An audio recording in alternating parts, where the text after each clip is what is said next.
Oke, assalamualaikum warahmatullahi wabarakatuh. Jumpa lagi teman-teman.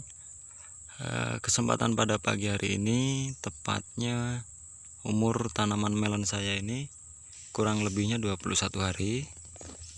Dan setelah pemotongan pucuk kemarin di umur 14 hari ya kurang lebihnya.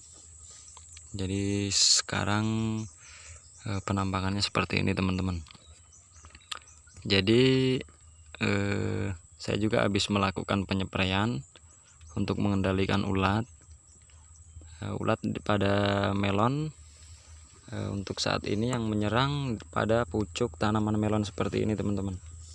Jadi ulatnya berwarna hijau, menyerangnya pada pucuk tanaman seperti ini ya teman-teman. Nah, dan hamanya tadi yang saya perhatikan selain ulat itu ada oteng-oteng. Nah, oteng-oteng itu juga sangat berbahaya teman-teman. Dia bisa mengakibatkan keriting karena dia termasuk vektor pembawa virus dari tanaman-tanaman lain yang sudah terserang virus, dan akibatnya dia juga menularkan ya teman-teman pada tanaman melon kita ini. Jadi kita hati-hati sebaik mungkin dari dini mencegah keriting pada tanaman melon kita. Dan untuk insektisida yang saya pakai, saya memakai bahan aktif emamectin benzoat dan saya memakai fungisida sistemik ditambah perekat ya teman-teman. Jadi 3 bahan yang saya gunakan untuk menyepray pada pagi hari ini teman-teman. Dan setelah pemotongan pucuk di umur 14 hari kemarin, ini kembali memunculkan tunas teman-teman. Jadi tunas-tunas yang kurang produktif ini yang kita tidak kehendaki seperti ini teman-teman ya. Kan ini ada batang utama. Maaf, ini adalah tunas pertama karena batang utama kita kemarin sudah lakukan topping. Ini adalah tunas yang pertama, dan ini ada tunas yang kedua teman-teman. Nah, jadi di sini ada tunas-tunas lagi yang bermunculan. Ini kita buang teman-teman karena ini sudah kita tidak kehendaki dan akan mengakibatkan kurang fokusnya nutrisi ke tunas yang akan kita pelihara seperti ini teman-teman. Jadi kita buang untuk mempercepat pembesaran batang tanaman melon juga ini teman-teman ya. Jadi secepat mungkin kita harus buang agar nutrisi terfokus pada pertumbuhan tunas yang akan kita pelihara.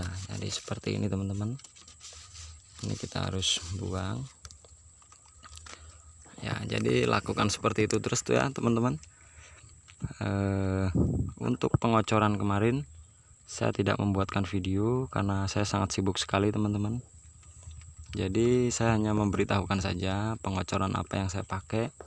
Saya menggunakan NPK 1616 dan saya berikan KNO putih ya. Jadi kandungannya kalium ya teman-teman. Ditambahkan fungisida nabati atau fungisida organik yang bermerek Anfus saya berikan. Jadi ya seperti itu ya teman-teman, langsung dikocorkan aja. Jadi pertumbuhannya sampai saat ini alhamdulillah masih normal, sehat. Dan pada pagi hari ini saya harus melanjutkan pemasangan gapit seperti ini teman-teman. Nah, ini tujuannya untuk pengikatan buah nanti untuk tanaman melon.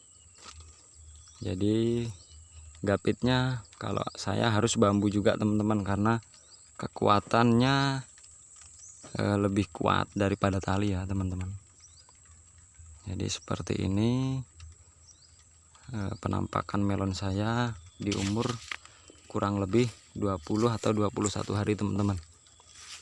Nah, ini kan ada tunas lagi teman-teman, kita harus buang karena kita sudah memelihara 2 tunas Jadi ini tunas yang pertama, dan ini adalah tunas yang kedua teman-teman.